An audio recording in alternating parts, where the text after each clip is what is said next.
Kemudian baru setelah itu kita siapkan alat-alatnya. Tadi alat-alatnya sudah sudah saya sebutkan. Ini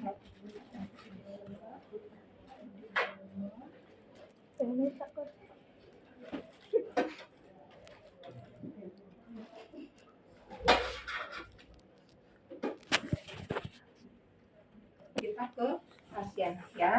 Kita ke pasien. Selamat pagi Bapak, perkenalkan saya perawat Neneng. Saya bertugas pada pagi hari ini dari jam 7 sampai dengan jam 2 siang. Betul dengan Bapak Dimas? Iya. Baik Bapak Dimas, gimana kabarnya pagi hari ini? Bisa tidur nyenyak tadi malam Pak? Begadang. Tidak. Apa yang sekarang Bapak rasakan? Ngantuk. Tidak bisa buang air kecil misalnya ya. Baik Bapak, jadi tujuan saya ke sini adalah untuk melakukan pemasangan selang. Kemudian kita revisi ya, tutup revisinya. Kemudian kita siapkan yang memang perlu kita siapkan sebelum kita menggunakan handscoon steril. Ini kan aslinya nanti pakai plastik ya, dibuka dulu, kemudian kita kencangkan. Jangan lupa, jangan sampai ini masih terbuka seperti ini. Nanti kalau misalnya urin bagnya masih kebuka, ketika kita pasang kateter ke pasien dan urinnya keluar, ini bisa ya, jadi bisa keluar berceceran. Jadi kita pastikan ini urin bagnya tertutup bawahnya ya, kita pastikan. Kemudian baru setelah itu ini kita siapkan. Kemudian ini kita siapkan untuk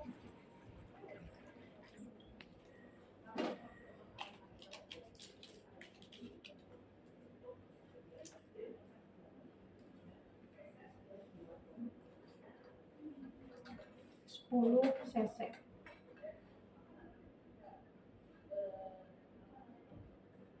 Boleh pakai aquabides, boleh pakai NaCl, tergantung ya. Ini kita siapkan dulu di awal.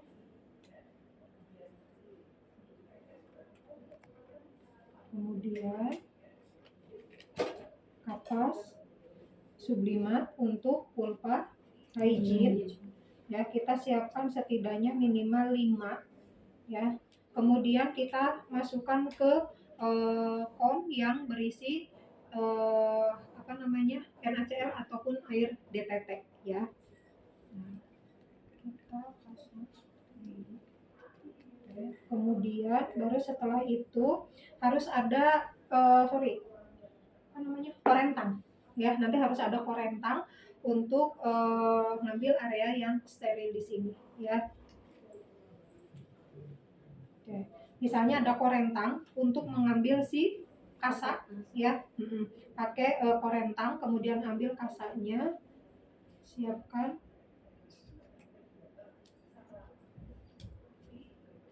Kemudian ini kita buka.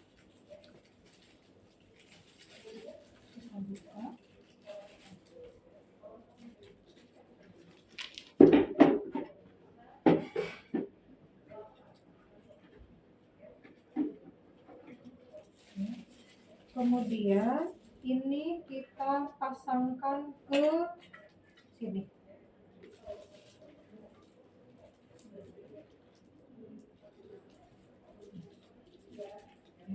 Seperti ini kita pasangkan. Kemudian ini boleh kita buka ya, kita buka boleh. Kalaupun di seperti ini juga nggak apa-apa.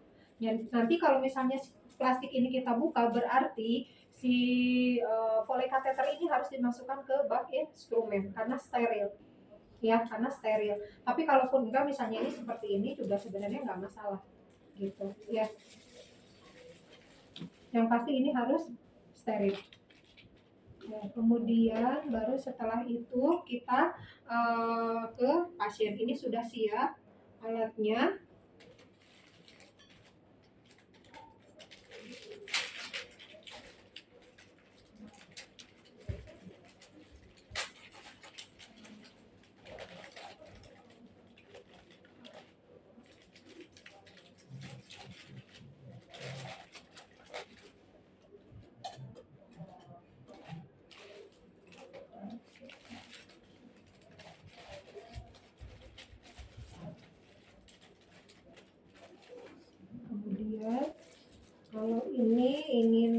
keluarkan ke dalam sini juga nggak apa-apa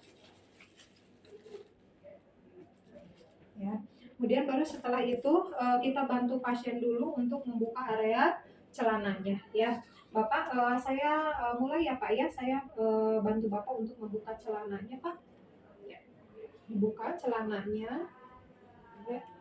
Kemudian kita pasang perlak. Punten Pak, diangkat.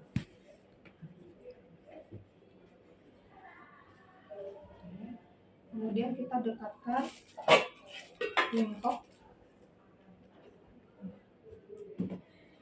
Kita dekatkan bengkok. Kemudian baru setelah itu kita akan melakukan vulva hygiene langsung menggunakan handscoon steril, karena kalau di SOP langsung menggunakan handscoon steril. Tapi kalau misalnya tidak menggunakan handscoon steril, menggunakan handscoon bersih, ya berarti kita boleh menggunakan tangan pada saat kita melakukan vulva hygiene, baik pada pasiennya laki-laki ataupun pada pasien perempuan gitu ya. Kalau kita menggunakan handscoon langsung handscoon steril, berarti nanti yang satu kita bisa off-kan, karena kita harus pegang area kalau pasien laki-laki ya berarti kita harus pegang penisnya gitu ya.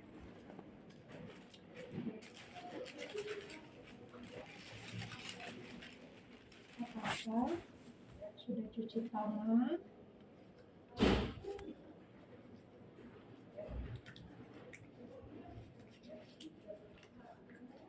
Kalian harus perhatikan cara menggunakan handscoon steril, jangan lupa.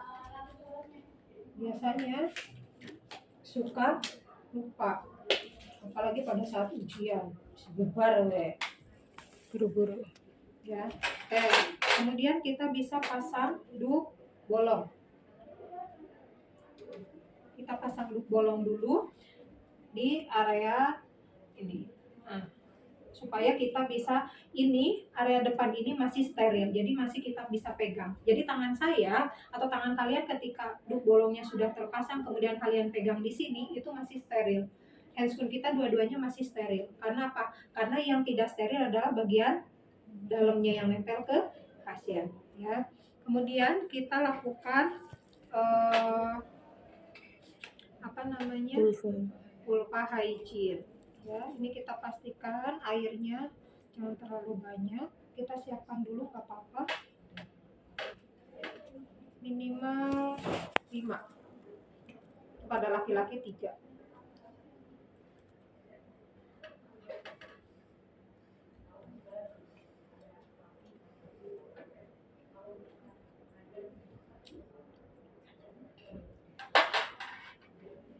Kemudian kita pegang, karena ini laki-laki. Kalau perempuan ini kita harus buka ya, kayak tadi. Kalau perempuan berarti kita harus buka seperti ini ya. Jadi ini kita harus buka, jadi dari sini kita harus buka untuk membersihkan area labia minora mayora dan juga area tengahnya gitu ya. Kalau yang laki-laki berarti kalian harus pegang. Jadi jangan dibiarkan seperti ini, tapi kita pegang. Punten ya Pak ya, saya pegang alat kelaminnya, saya bersihkan dulu sebelum saya pasang selang Pak. Ya, punten ya Pak. Kemudian kita di off. Apa? Maksudnya itu. Iya, handscoon-nya. Iya. Nah, kita bersihkan, memutar. Nah, kalau yang tadi laki-laki yang tidak sunat, berarti ini kan ada kulit anak kecil lah, anak kecil laki-laki kalau belum sunat kan ada yang yang ke atasnya itu. Nah, itu kita turunkan ya. Kemudian kita bersihkan. Ada yang belum sunat? Oke. Kemudian kita bersihkan. Oke, kita bersihkan sampai dengan bersih ya. Kalau pada perempuan berarti tadi kita bersihkan seperti ini, bagian luar, bagian dalamnya, kanan kiri, kemudian tengah sampai dengan bersih. Itu mah kan sudah biasa ya. Ini berarti sudah off ya, dia udah on. Ini nggak bisa lagi kita pegang situ yang steril. Kemudian baru setelah itu, setelah vulva hygiene kita tadi, nah kita siapkan si yang selang kateternya, karena tadi ini sudah dibersihkan, misalnya sudah bersih semua, kemudian kita ambil selang kateternya. Kan ini ini kan ada plastiknya, jadi kita bisa pegang pakai tangan yang sudah tidak steril. Kemudian kita karena misalnya ini tadi di luar, kalau tidak di luar berarti ini kita ambil pakai tangan kemudian sambungkan urin bagnya.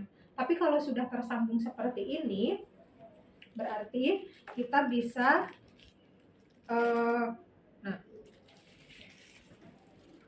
ini masih steril ya. Kemudian kita ambil si jelinya ini. Area sini kan dia tidak steril, jadi kita bisa pegang. Nggak apa-apa area sininya ya. Yang harus steril itu area ujungnya ini. Kemudian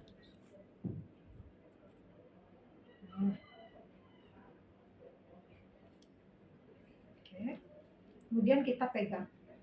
Jadi tangan kita, kalian jangan bingung, aduh ini udah steril tuh kemana? Oh biasanya gitu ya, apalagi bel sudah menunjukkan 1 menit, waktu tersisa 1 menit, wah udah itu udah pasti bubar aja. Nah ini kemudian kita dekatkan ya, kemudian ini masih steril, ini kita pegang lagi. Bapak sekarang saya masukkan selangnya ya Pak ya. Bapak rileks, tarik nafas panjang, kemudian buang perlahan dari hidung. Tadi sudah dipastikan urin bag sudah dikencangkan gitu ya, jadi tidak akan ada urin yang akan keluar. Oke, kemudian kita masukkan, tarik nafas Pak. Nah, kalau pasiennya nahan, ketika kita dorong itu susah. Ya sama halnya kalau misalnya ada sumbatan di selang, akhirnya kan nggak bisa masuk. Ya sama aja, ini juga nahan, kemudian si selang kateternya ini nggak akan bisa masuk. Ya. Tarik nafas Pak, buang nafas perlahan, tarik nafas Pak. Ini kita terus sampai ke kandung kemih. Nah, lihat kalau dia sudah, walaupun ujungnya yang sudah kena itu akan keluar urin, lihat di selang urin bagnya ya, sambil kita perhatikan ada urin yang keluar atau tidak. Kemudian kita terus sampai mentok. Nah ini udah mentok ya. Kalau di kita mungkin langsung ke pasien bisa sampai sini, tapi ini di Phantom jadi ini sudah nggak, saya nggak bisa dorong lagi karena dia sudah masuk ke kandung kemihnya. Kemudian ini nanti kalau kandung kemihnya penuh berarti ini urinnya udah langsung banyak ya, ini pasti akan terisi. Kemudian baru setelah itu ini kita on kan. Oke, simpan dulu. Kita masukkan sebanyak 10 cc.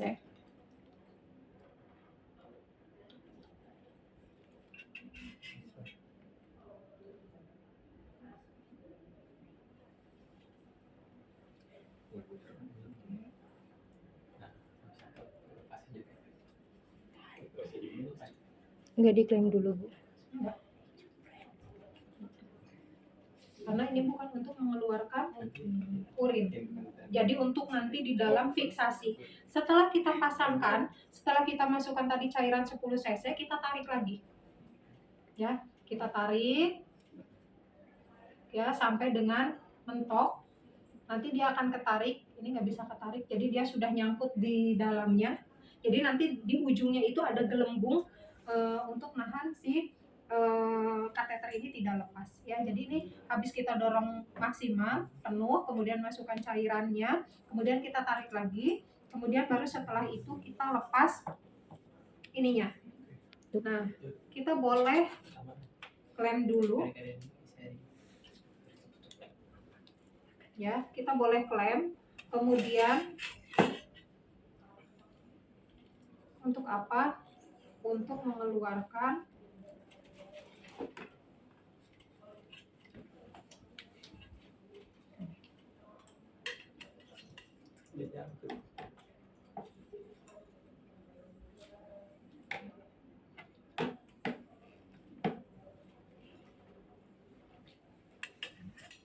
kalau sudah, kita lepas. Kemudian ini si urin bagnya kita gantung di samping tempat tidur pasien. Kita pakai saja kasa. Kasa biasanya yang panjang. Kita buat tali, nanti 2 kasa.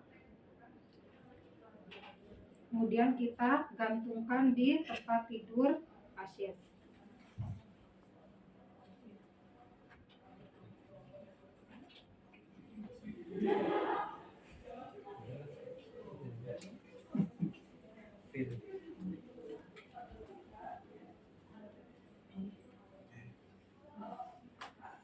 Kita gantungkan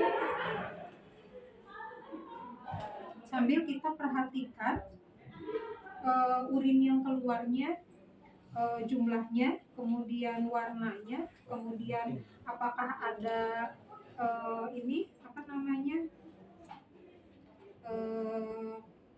kayak kalau pasien yang kesulitan barangkali ada apa serpihan-serpihan itu loh. Kalau kan ada yang mungkin saja ternyata apa namanya, batu ginjal gitu-gitu kan biasanya kalau buang air kecil kan ke bawah. Jadi kita sambil lihat apakah ada endapan atau tidak. Nah ini digantung ya, sambil kita lihat jumlahnya berapa cc. Kemudian kalau misalnya ternyata urin ini sudah penuh, sudah sampai 1000, langsung minta keluarga pasien untuk buang gitu. Berarti tadi pada saat dipasang langsung 1000 cc, berarti kan kurang lebih 1 liter langsung dibuang saja, nanti dicek lagi gitu ya. Nah kalau ini sudah dipasangkan, kemudian kita pasangkan plester.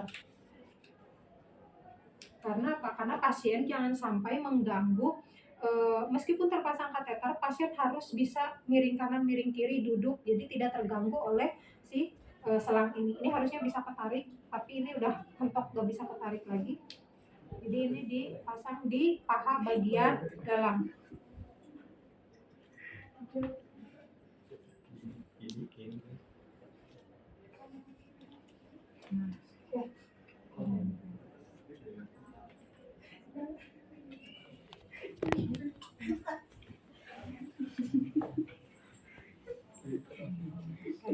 Ini nggak nempel ya. Ini kita plester di area sini.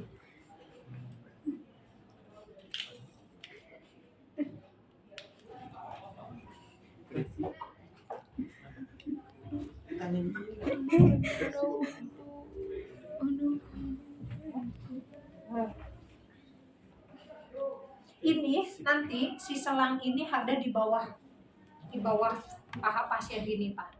Tapi ini nanti dipasangkan gini. Ininya enggak nempel. Nah, gini ya. Itu untuk pemasangan kateter.